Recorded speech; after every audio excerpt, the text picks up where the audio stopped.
Gore RP. My question is, what is the position in Quran on child adoption? एक मुस्लिम child adopt कर सकता है क्या? भाई साहब ने सवाल किया है कि इस्लाम में चाइल्ड अडॉप्शन जायज़ है क्या नहीं, कि इस्लाम में एक चाइल्ड को अडॉप्ट किया जा सकता है कि नहीं।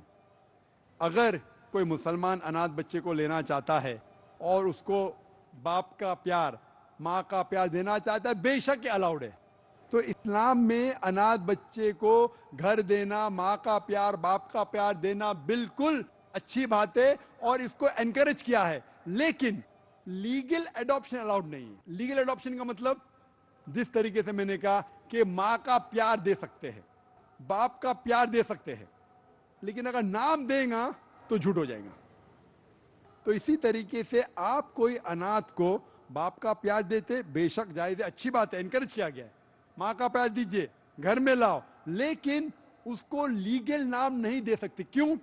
क्योंकि इससे कई मसाइल आ सकते हैं। मिसाल के तौर पे अक्सर लोग जब यतीम बच्चे को गोद लेते हैं, एक आम वजह है क्योंकि उनके पास कोई बच्चा नहीं है। जब कोई यतीम बच्चे को गोद लेते हैं, हो सकता है कि चंद साल बाद वो कपल, वो जोड़े को कोई बच्चा पैदा होता है, तो फिर प्रॉब्लम हो सकता है। और उसके अलावा अगर कोई शख्स एक लड़के को गोद लेता है, तब लड़का बड़ा होता है, बालिग होता है, 18 साल 20 साल का, क्योंकि वो उसका जनावा बेटा नहीं है। इस्लाम में हिजाब है। अगर कोई नामहरम कोई बालिग लड़के के सामने आती है, हिजाब करना फर्ज है। तो इसके अंदर जब बेटा बड़ा होगा तो उसको माँ के साथ हिजाब करने पड़ेगा। तो पहले से अगर बेटे को बोल लेंगे कि मैं आपका असल वालिद नहीं हूँ, असली वालदा नहीं हूँ, और उसको प्यार दो, बेशक अलाउड है। लेकिन लीगल अडॉप्शन में और कई प्रॉब्लम हो सकते हैं। मिसाल के तौर पे जब एक इंसान मरता है, उसके मरने के बाद उसकी जायदाद, उसकी विरासत का बंटवारा होता है, और बंटवारा में क्राइटेरिया दिया गया कुरान में।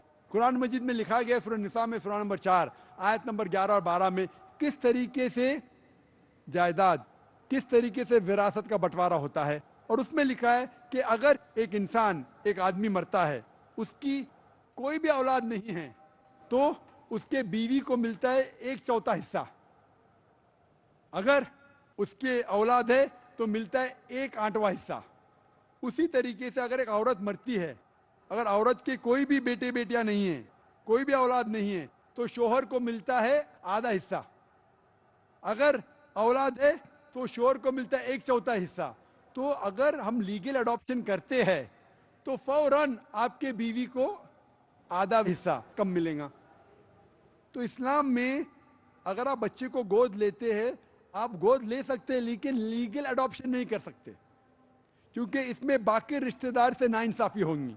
लेकिन इस्लाम में इसका भी हल है। अगर आप किसको गोद लेते हैं, लीगली नहीं, लेकिन प्यार देते हैं, कोई यतीम को लेते, इस्लाम में इजाजत है कि 1/3 हिस्सा आपके विरासत का आप किसी को भी गैर रिश्तेदार को दे सकते हैं।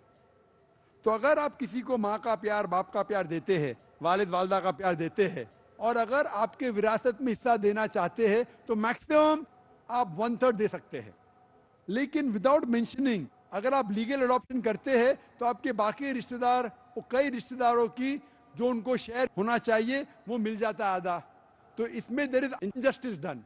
तो इसके वजह से, हिजाब के वजह से, इनजस्टिस के वजह से, विरासत के वजह से legal adoption is not allowed.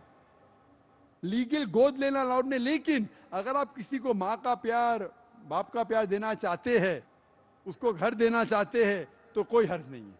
Hope that answers the question.